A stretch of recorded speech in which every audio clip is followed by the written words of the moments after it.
Hello friends, പുതിയ വീഡിയോയിലേക്ക് എല്ലാവർക്കും സ്വാഗതം. ഇന്ന് നമ്മൾ തയ്യാറാക്കാൻ പോകുന്നത് ഓണം സ്പെഷ്യൽ എപ്പിസോഡിലെ ചെറുപയർ പായസമാണ്. 200 ഗ്രാം ചെറുപയറാണ് നമ്മളിവിടെ എടുത്തിരിക്കുന്നത്. 200 ഗ്രാം ചെറുപയറിന് 400 ഗ്രാം ശർക്കര എന്ന കണക്കിൽ നമുക്ക് പായസം വെക്കാം.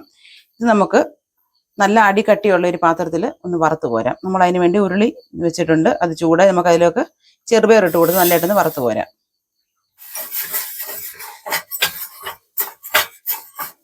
പകുതി നമുക്ക് ഈ പരുവത്തിൽ കോരിയെടുക്കാം. ഈ പരുവത്തിൽ നമുക്ക് പകുതി നമ്മൾ കോരിയെടുത്തിട്ടുണ്ട്. ബാക്കി ഒന്നും കൂടെ ഒന്ന് ഫ്രൈ ആകട്ടെ. ഇതിപ്പം ബാക്കിയുടെ ഫ്രൈ ആയിട്ടുണ്ട്. നമുക്ക് തീ ഓഫ് ചെയ്യാം. ഇനി ഇത് നല്ലതുപോലെ കഴുകി വൃത്തിയാക്കി ഒന്നെങ്കിൽ കുക്കറി വേവിക്കുക, അല്ലെങ്കിൽ ഈ ഉരുളിയിൽ തന്നെ നമുക്ക് വെള്ളം ഒഴിച്ച് വേവിക്കാം. അത് നമ്മുടെ ഇഷ്ടമാണ്, എങ്ങനെ എവിടെയെങ്കിലും വേവിക്കാം. ഞാനിതിപ്പോൾ കുക്കറിലാണ് വേവിക്കുന്നത്. കുക്കറിൽ ഒറ്റ വിസിലടിച്ച് നമുക്ക് ഓഫ് ചെയ്ത് വെക്കാം. ബാക്കിയും കൂടെ പോരട്ടെ. കണ്ടോ, 2 പരുവത്തിലാണ് കോരിയേക്കുന്നത്. നമ്മളത് മൊത്തം വറുത്ത് കോരി ബൗളിലെടുത്തിട്ടുണ്ട്. ഇത് നല്ലപോലെ കഴുകി വൃത്തിയാക്കി നമുക്ക് കുക്കറിൽ ആവശ്യത്തിന് വെള്ളം ഒഴിച്ച് ഒരു വിസിലടിച്ച് വേവിച്ചെടുക്കാം.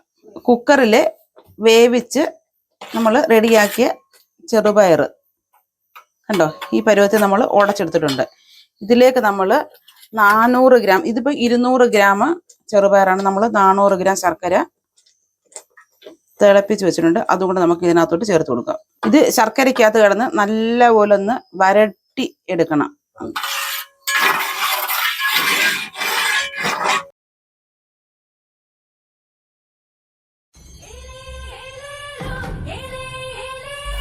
ശർക്കര നല്ലപോലെ കുറുകിയിട്ടുണ്ട്. നമുക്ക് 3-ാം പാൽ അങ്ങോട്ട് ഒഴിച്ചു കൊടുക്കാം.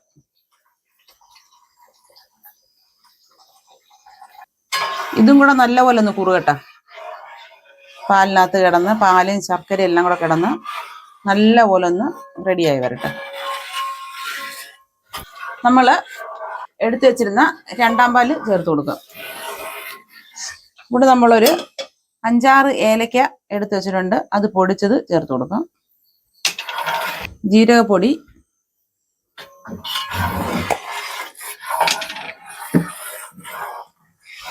ചുക്കുപൊടി,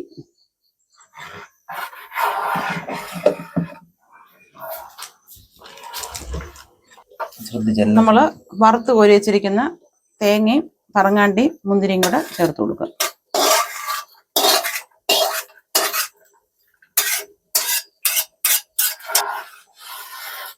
ഇതിലേക്ക് നമുക്ക് തനിപ്പാല് ചേർത്ത് കൊടുക്കാം. തനിപ്പാല് ചേർത്ത് ചൂടായാൽ മതി, തിളയ്ക്കരുത്. തീ ഓഫ് ചെയ്യാം.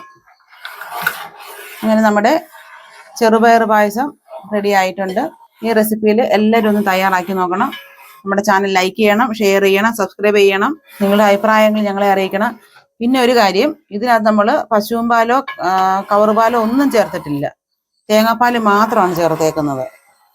2 ഫുള്ള് തേങ്ങ എടുത്ത് അതിൻ്റെ പാല് എടുത്ത് നമ്മൾ ചേർത്തിട്ടുണ്ട്. 200 ഗ്രാം പരിപ്പാണ്, ചെറുപയറാണ് എടുത്തിരുന്നത്. 400 ഗ്രാം ശർക്കര, 2 സ്പൂണ് നെയ്യ്, പിന്നെ ബാക്കി സാധനങ്ങളും. എല്ലാവരും ഒന്ന് തയ്യാറാക്കി നോക്കണം. ഞങ്ങളുടെ ചാനൽ ലൈക്ക് ചെയ്യണം, ഷെയർ ചെയ്യണം, സബ്സ്ക്രൈബ് ചെയ്യണം. പുതിയൊരു വീഡിയോയിലൂടെ നമുക്ക് കാണാം. അതുവരെ എല്ലാവർക്കും ബൈ ബൈ.